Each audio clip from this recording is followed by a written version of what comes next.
Good morning. Let's review what you guys produced this week, and then I'm going to reintroduce a technique that I'm going to encourage everybody to implement in their own poster. So first I'm going to talk about some of my favorites. I think among the best this week are Imani's, Autumn's, and Kimberly's. And the reason I say that is because I see lots of variation. I see lots of bright colors. I see the text has lots of contrast, and there's lots of fun stuff going on. In Amani's, one of the things that I like and that everybody else should definitely want to include is taking a group shot or an action shot and then using the magnetic lasso and applying a gradient with a blending mode. And I believe she used luminosity or color to produce this. So let's take a look at Autumn's. Also excellent. I love this sort of vibrant pastel colors, beautiful. Kimberly, this is technically probably the most advanced. I really like this city sort of coming through from behind your portrait. There's lots of really fun stuff going on here, and it represents the school very well. Najee, beautiful. I like what's going on.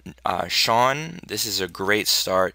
Joseph Mateo, I think you took a step back. I'm not trying to violate, but we need more variation. With the exception of this image of Hyro actually doing something, the rest of the sort of characters are just standing looking straight at the camera. We want various sizes. We want some gender diversity. But Miranda, this is also beautiful. This has a tremendous amount of potential. I love this image of Fernanda, Miss Pham in the upper left-hand corner. Maritza, this is a great start. It's a little blue, like it's a little kind of, there's lots of cool colors, the purples and blues, but we can fix that with the technique that I'm going to talk about today. Ebony, this is outstanding. I love that you sort of changed the background. I think we can sort of fix this image of Ina and Kimberly, which is cute, but we need to sort of maybe use a magnetic lasso. I like that you incorporated this image from Lazar's class. And finally, Brandon,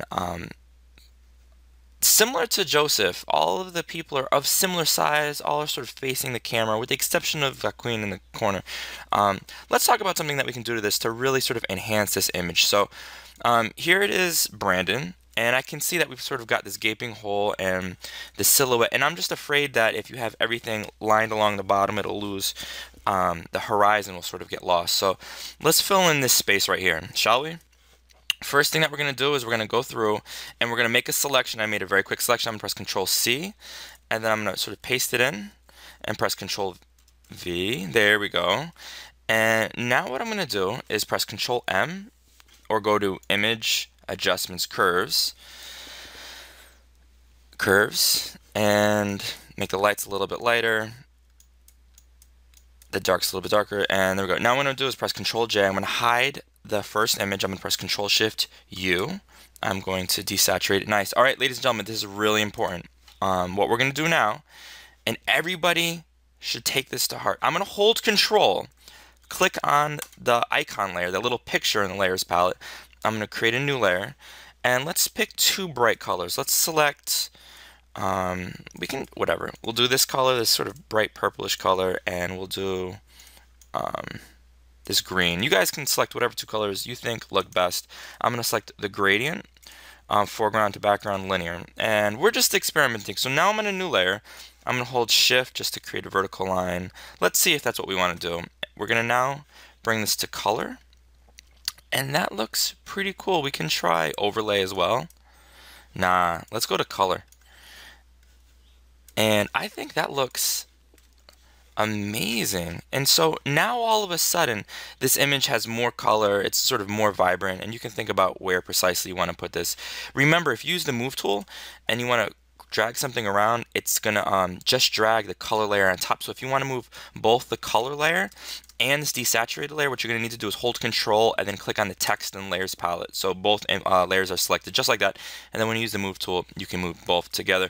So you're going to find where is the ideal place for this image. Maybe it's right there. I don't know. And then you're going to drag Vaqueen and put him over. You're going to sort of experiment. Everybody, I'm encouraging you to please apply this technique. Again, you got to use the magnetic lasso. In review, hold Control, new layer. I'm going to hide that one. Let's select two different colors. Let's do this color and sort of orange. Whatever. I'm going to use, there we go, gradient tool. We can go like this. And let's see what happens. Color. That looks kind of cool. If you don't like that, let's try this. And you can actually, once that layer is selected, you can experiment with how the gradient looks. And remember, the longer you click and drag, the sort of the smoother transition. All right, ladies and gentlemen, have fun. Good luck. We're looking for lots of color and textures today in your work.